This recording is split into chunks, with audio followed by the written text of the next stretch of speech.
Olá, gente, bem-vindos e bem-vindas ao nosso podcast Conversas Inspiradoras. Hoje nós vamos ter uma pessoa muito especial aqui com a gente, que é a Fernanda Macedo, a nossa Fer. A Fer, ela tem um mestrado em saúde emocional, é uma psicóloga, e é muito especial poder fazer essa conversa com ela, vocês vão aproveitar muito. Antes de começar nosso podcast, já digo para vocês que vocês podem adquirir os nossos livros para seu conhecimento, para sua inspiração também, lá na Amazon. Vocês procurem lá, nós temos o último que foi lançado, que é o Poder de Ser Acima da Média, que são as 10 competências mais pedidas no mundo para que um profissional seja um profissional destacado, um profissional de sucesso. A gente tem o Magia dos Sentimentos, que fala um pouco de como é que você lida com as suas emoções e como é que você pode transformar a sua vida. Já te convido para você seguir a gente nas redes sociais e dar aquela força, porque a gente vai construindo cada vez mais conteúdos muito legais e muito inspiradores para vocês, ok? Fê, bem-vinda com a gente aqui, bem-vinda porque a gente se vê todo dia, né? É um prazer a gente estar junto nesses 15 anos, mais de 15 anos, né? E a turma aí tem estado abalada nas questões emocionais. Eu não sei, eu acho que talvez tenha sido até um pouco antes da pandemia que a turma entrou nesse pique, né? Muito estresse, a gente já escutava falar de burnout, mas me parece que a gente está vendo muita gente hoje, muitos líderes, muitos executivos, muitas pessoas dentro das empresas com as suas emoções relativamente abaladas ou sensíveis. Como é que você vê isso aí no cotidiano que você tem vivido? Bom, primeiro, obrigada da oportunidade, né, da gente estar aqui nesse bate-papo. É sempre um prazer a gente trocar uma ideia. E é verdade, eu estou aqui há muito tempo, né, mais de 15 anos. E durante esses 15 anos eu também fui cada vez mais me aprimorando, né, e escolhendo um caminho também de atuação.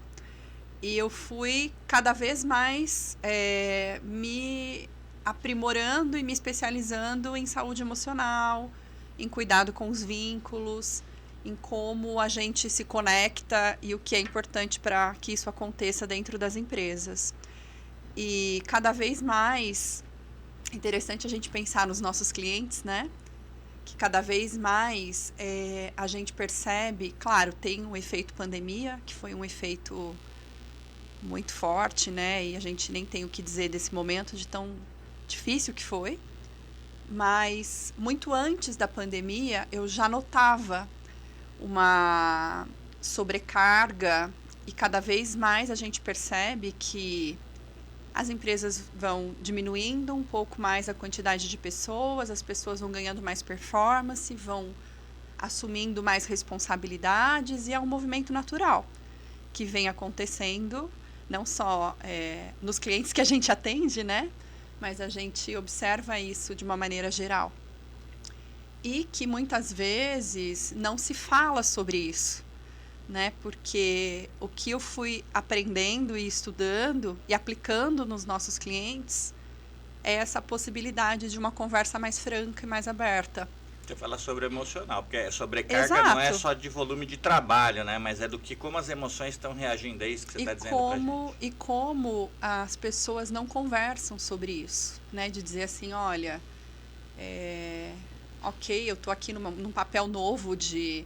Até o próprio líder novo, né, que assume um papel, ele simplesmente está num momento de avaliação ali, e aí ele quer fazer o melhor dele. Aí ele veste a capa de super-herói, né, e vai para frente do grupo, para os desafios de negócio. Muitas vezes, eu vejo isso, é muito comum, não pede ajuda, e aí eles vão achando e entendendo que esse é o melhor jeito, né, de fazendo... de assumindo os desafios, né, e dando conta do cotidiano muito numa solidão muito grande. E isso impacta o emocional. E aí, quanto mais, a gente está falando dos líderes, né, mas isso acontece com qualquer ser humano, né? E aí a gente também vai entendendo nessa prática que se mostrar vulnerável, pedir ajuda e ter conversas mais francas são chaves, né, para que a gente cuide e tenha mais bem-estar. não só nas empresas, né? Você tem filhos, né? Os meninos, né? Que a gente gosta tanto.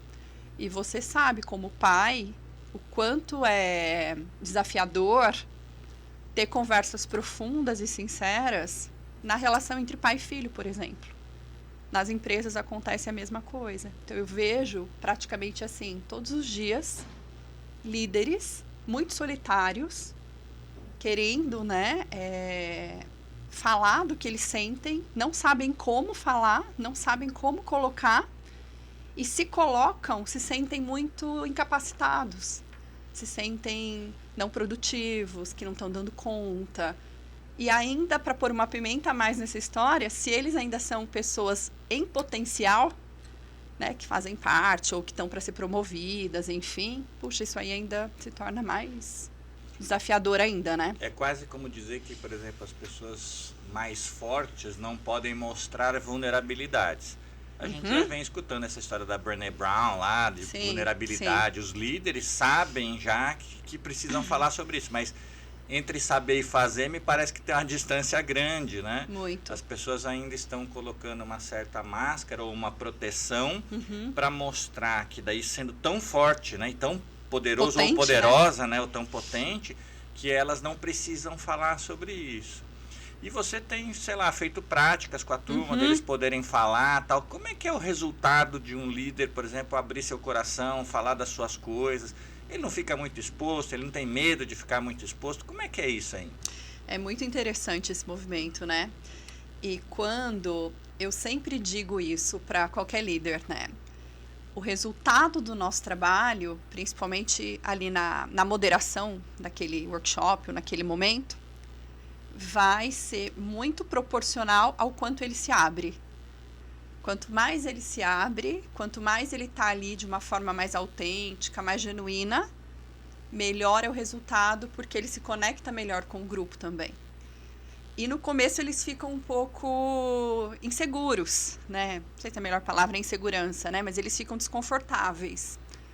E aí eu digo assim, vai da maneira que você se sente melhor, né?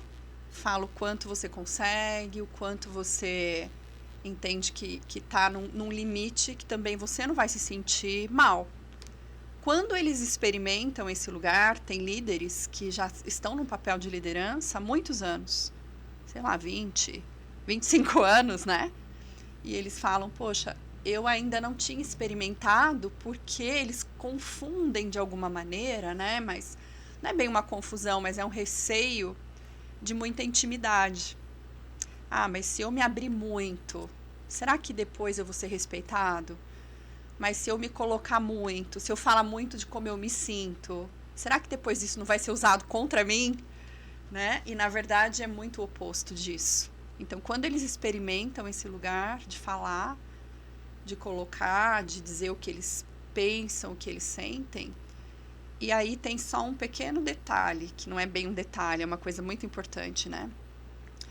Que dentro da teoria do apego, que é uma teoria que a gente estuda muito aqui na Bridge, a gente tem um ponto que se chama previsibilidade. Quanto mais esse líder for previsível, no sentido das emoções, previsível emocionalmente falando, mais o grupo entende a reação dele. E mais eles também experimentam essa proximidade, essa intimidade com esse líder também.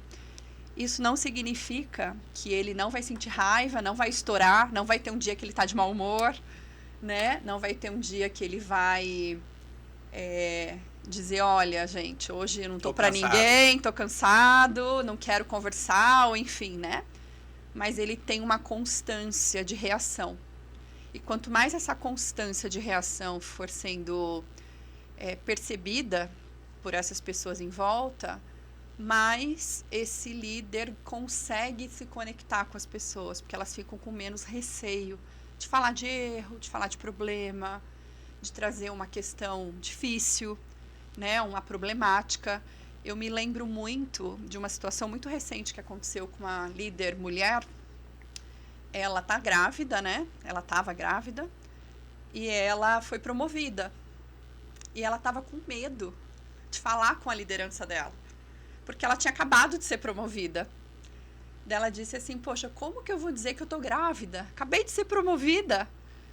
Daí eu falei assim, dizendo, você vai precisar, sua barriga vai crescer e você vai precisar ter essa conversa, né? Mas daí a gente foi conversando, eu e ela, né? E entendendo por que isso era uma coisa tão terrível, se era a coisa mais linda, o projeto mais lindo da vida dela era esse. E ela não conseguia dizer. Daí passou 1 mês, passou 2, até que ela falou. E a reação foi, assim, surpreendente. Ela conseguiu dizer, eles conseguiram ter uma conversa franca, uma conversa honesta, uma conversa boa, né? E aí ela colocou dessa forma para mim. Ela falou, poxa, isso estava muito mais na minha cabeça do que na relação. Então, às vezes, a gente tem algumas crenças, né, limitantes, algumas questões que impedem de ter essas conversas mais francas. Eu fico pensando também se não é uma questão que aparece mais quando a pessoa está, sei lá, angustiada ou tem algum sentimento de pressão sobre ela, e aí ela vai guardando e explode. Claro, às vezes dura mais do que 9 meses para ela explodir, mas porque ela guardou demais coisas que talvez ela tivesse que ter falado, tivesse que ter que se expressado.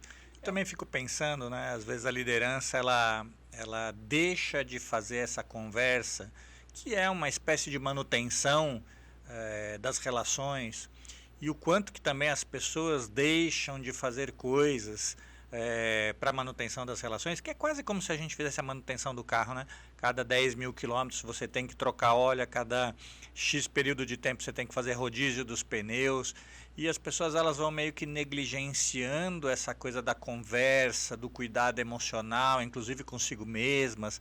Às vezes elas compram uma roupa legal, fazem um procedimento estético para ficarem bonitos, bonitas, mas no fim das contas elas deixam para as questões emocionais, deixam para depois, né? Você tem alguma hipótese de por que a gente deixa para depois, ou as pessoas deixam para depois, essa coisa da manutenção emocional?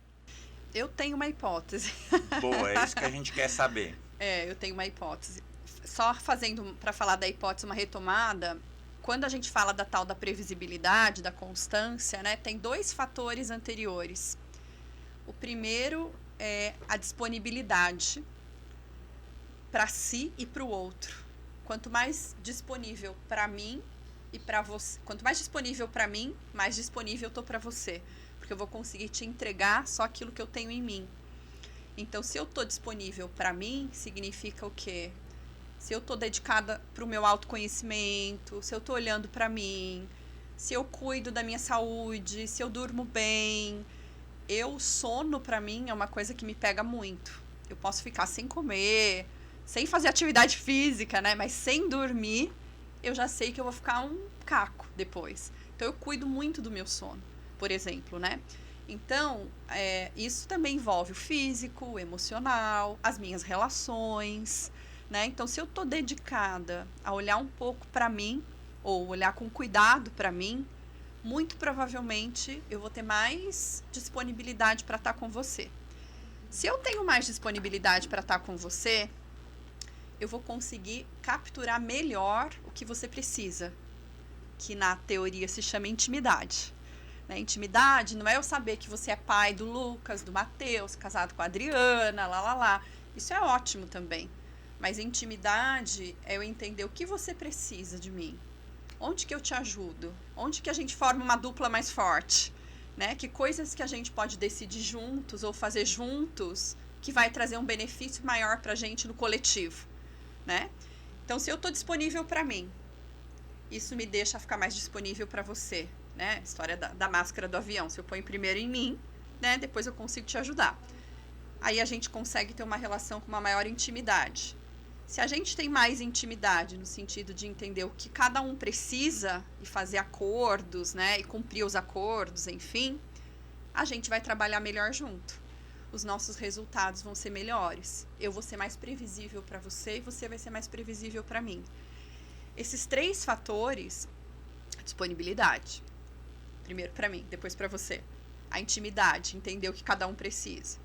Mais previsível na reação emocional, no comportamento. Não de ideias, né? Mas no comportamento. Logo, a gente vai ter mais prazer em estar juntos. Isso significa que a gente vai ter mais bem-estar, a gente vai gostar mais de trabalhar junto, né? Então, é muito interessante que a hipótese que eu tenho é, se eu não olho para mim primeiro, e eu acho que tá tudo bem, e vou negligenciando esses sinais, né? Aí eu não durmo bem, daí tá tudo bem, daí eu me desgasto, aí eu excedo o meu limite, aí eu engulo um monte de sapo, eu não converso, eu não falo, eu vou só me atropelando. Qual é a chance de eu estar disponível para o outro? É verdade. É muito baixa essa chance, né? Outra reflexão legal, né, da gente parar um pouco para ver é essa história da liderança jovem, né? Muito preocupado consigo mesmo e não com o cuidado que vai ter com a outra pessoa. Essa coisa de ter o cuidado com o outro, de se preparar para fazer com que a outra pessoa também tenha espaço para conversar, para estar junto, não é muito a praia que os jovens estão indo quando assumem uma liderança. E, de uma certa forma, quando a gente olha para o cotidiano e você pensa, vamos dizer assim, de que você tem que trabalhar para o outro, cuidar do outro, ver o outro como uma fonte de relacionamento que vai fazer o trabalho ser legal, o jeito de pensar o trabalho. No passado, todo mundo falava de trabalho, ainda até hoje tem algumas pessoas que pensam isso, falando no trabalho como sofrimento, como dor, como uma situação em que a pessoa quase é um escravo, né? E eu acredito muito no trabalho como saúde, essa história da pessoa imaginar que ela é o que ela faz e que quando ela faz alguma coisa que ela está se sentindo bem, que o outro está se sentindo bem, a gente vai para uma situação um pouco mais favorável, como se o ambiente de trabalho fosse também fonte de saúde e de questões emocionais que vão te ajudar a ser quem você é. Também é um pouco assim essa coisa da questão da saúde emocional e essa visão sobre o trabalho, Fê?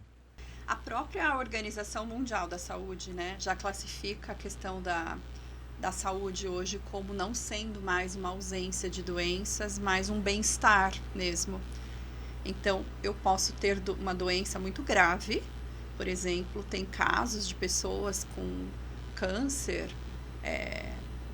muito grave, em casos de pessoas vivendo uma fase da vida terminal, e essas pessoas podem ter mais bem-estar do que uma pessoa que está saudável fisicamente, mas emocionalmente não. Então, hoje já não é mais possível, né, a gente olhar para uma pessoa sem entender o contexto integral dela, né, como o bem-estar dela. E se eu tenho esse bem-estar e me cuido, como a gente já falou, eu vou ser uma pessoa que eu vou conseguir estar mais disponível, mais livre, mais criativa. Eu vou conseguir propor coisas melhores, né? Melhores não, mas mais efetivas, né? Coisas melhores também. E isso vai trazer um bem-estar maior também. Se eu não estou nessa condição de bem-estar, se eu sou uma pessoa que estou sofrendo com esse conceito de trabalho, né, que é um lugar de sofrimento, de muito esforço, né, de muita atenção, essa pessoa vai ter a capacidade dela criativa também muito econômica. E ela vai pouco contribuir, porque ela está muito dedicada ainda a cuidar dessa atenção dela. Então, ela não está disponível, né? Lá no primeiro tópico que a gente falou da disponibilidade, ela ainda não está disponível. Então, ela vai ficar muito tempo tentando se organizar para poder somar e deixar, de fato, uma contribuição, a marca dela ali nos lugares que ela está. Mas isso já é muito claro e muito percebido, pelo menos assim, nos grupos que eu trabalho, né? A quantidade de pessoas que conseguem se colocar disponíveis, que se sentem bem, grupos com mais saúde, né? Que eu digo, né? Com mais vozes, né? Grupos onde tem mais vozes, onde tem alegria, onde as pessoas assumem e cumprem acordos, né? Porque também tem uma questão aí que é assim, tem muitos líderes que dizem assim, mas ambiente seguro, né? Que é o que a gente vem aplicando muito, esse conceito, né, nas empresas, né? Um ambiente seguro é um ambiente onde todo mundo é muito amigo e todo mundo feliz. Ambiente seguro não é isso. Ambiente seguro é um ambiente de alta performance. É um ambiente onde as pessoas conseguem cuidar delas e do resultado juntas. Se tem uma pessoa que não performa bem nesse ambiente, eles conseguem ter conversas difíceis sobre isso. E essa pessoa vai pesar no ambiente. Então, quando a gente olha, né, para essa capacidade de eu estar bem, de eu estar num grupo que se sente bem, da gente poder entender que o resultado que a gente produz junto é um resultado que vai fazer bem para todo mundo, porque tá sendo conversado e dialogado sobre isso, aí a gente consegue ser um grupo muito mais potente, muito mais criativo, que se sente melhor, que consegue se divertir, que consegue fazer do trabalho um lugar de bem-estar. Agora, se eu estou num lugar onde eu me sinto tolhido, onde eu me sinto mal, onde eu não consigo me expressar, porque eu também não me cuido, o ambiente às vezes já é danoso. E se a pessoa ainda não se cuida, não tem chance disso dar certo, né? Que é o que a gente observa em muitos lugares, né? A pessoa praticamente assim, doente, ambiente doente, e provavelmente os resultados não são sustentáveis. Então que legal, porque aí também a gente esclarece o conceito disso, né? Um ambiente saudável não é um lugar onde as pessoas são só amigas, né? Eu digo que quando a gente faz amigo no trabalho, é um bônus. Mas a gente se comprometer juntos por alguma coisa e as pessoas fazerem isso funcionar juntos e cada um se sentindo ali pertencente a isso e empenhados, né, para que aquilo, porque isso vai trazer um benefício para todo mundo, é um ápice de um ambiente seguro. Porque as pessoas têm conversas difíceis também para estar num lugar assim, né? Não é todo mundo um passando a mão na cabeça do outro e todo mundo feliz e não é isso, ambiente seguro. Ambiente seguro é um lugar de alta performance. E eu sempre digo também isso, que você pode ter uma alta performance sem ambiente seguro. Mas você não pode ter um ambiente seguro sem alta performance. Porque não dá para ter. Se tem um lugar que as pessoas estão em sofrimento e as pessoas não falam sobre isso, não tem uma relação ainda que permite falar sobre isso. Analisando, Fê, o que você está falando, é engraçado isso, né? A gente percebe que às vezes os líderes ligam para a gente para pedir um team building, para pedir algum trabalho de relações, mas ele não acaba falando que ele está em dor e que o ambiente dele está em sofrimento, né? Como é difícil você falar que você também tem uma influência sobre a dor que está causada naquele espaço que você está convivendo. Eu acho que perceber isso já seria uma grande coisa, mas é engraçado como a gente não foi preparado para pedir ajuda, né? Sim. Eu que estou nessa faixa aí dos 50, indo para os 60, como a gente não foi treinado ou preparado para expressar que tem alguma coisa errada e de que a gente pode chamar alguém para nos ajudar. Essa coisa de pedir ajuda é um negócio que seria tão legal, né? Que a pessoa pudesse ligar. Por outro lado, também muita gente liga para a gente e percebe que tem alguma coisa errada, mas está imaginando, de uma certa forma, que, sei lá, 1, 2 horas de encontro ia resolver tudo. Mas quando a gente está com um ambiente que está sofrido, que o clima não está bom, que as coisas não estão funcionando bem, a gente precisa de um pouco mais de tempo. Então tem uma certa ansiedade, uma pressa de querer resolver situações mais doloridas. A gente sabe que isso leva um certo tempo. O emocional não se resolve com tanta velocidade, né? Quanto tempo você acha que precisa para uma pessoa entender que ela pode lidar com o emocional dela, pode lidar com o emocional do grupo, ou pode melhorar do ponto de vista de estar mais tranquilo, tranquila, mais centrado para poder seguir bem nas questões emocionais? Olha, das experiências que a gente tem tido, né, que eu tenho tido, é de 6 meses a 1 ano, 1 ano e meio. Aí depende muito, né, vamos falar assim, da gravidade da situação, né, da criticidade mesmo do caso, né. Quanto antes, menos tempo. Quanto antes, mais rápido, né. E de novo, né, para mim a disponibilidade de quem vai ser a dona ou o dono desse trabalho, o responsável, é o que acelera tudo. Né? Então, quando a gente tem um líder na nossa frente, ou uma líder, né, que está muito aberta, já está dedicada a se cuidar, né, já entendeu que não tem como a gente ter resultado, né, entregas no cotidiano sem o bem-estar. Eles já entenderam, muitos já entenderam isso. Às vezes eles não sabem o como fazer isso. Aí é meio caminho andado.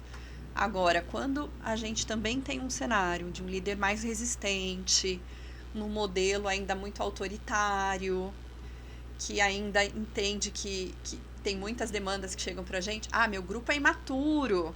Ah, porque esses jovens, porque ainda muito no outro, é um pouco mais trabalhoso pra gente, né? Porque aí ainda tem um passo anterior de conscientizar, de dizer, olha, é uma dupla, né? O grupo e o gestor. Não é um ou outro ruim, né? Pelo contrário, né? É uma dupla ali que vai se formar para que aconteça algo, para que eles trabalhem melhor juntos, né? Esse funcionamento, de alguma maneira, ele precisa ser melhorado, né?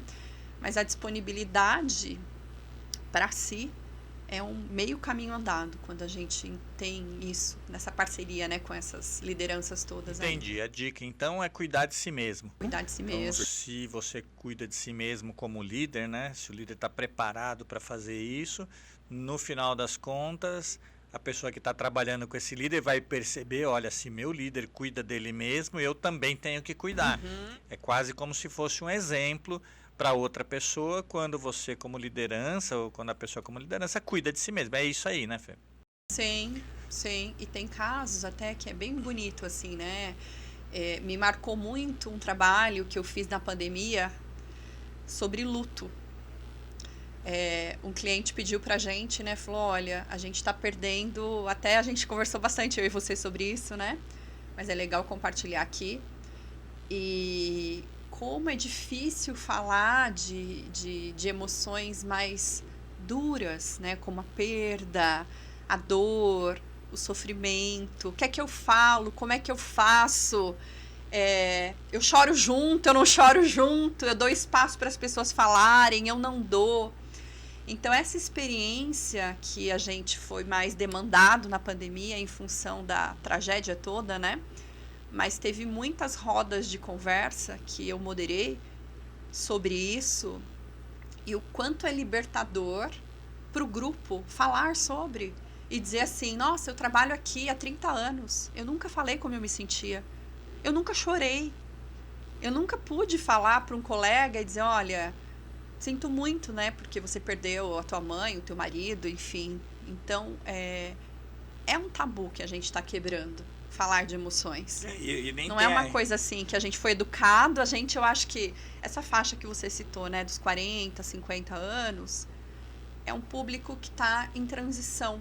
Porque acho que antes disso, os que vêm antes dos 40, eles talvez estão mais adaptados a falar. As escolas hoje já preparam melhor, né? Diferente da gente, quando a gente estudou no infantil, enfim, a gente não teve essa educação. Dos próprios pais, né?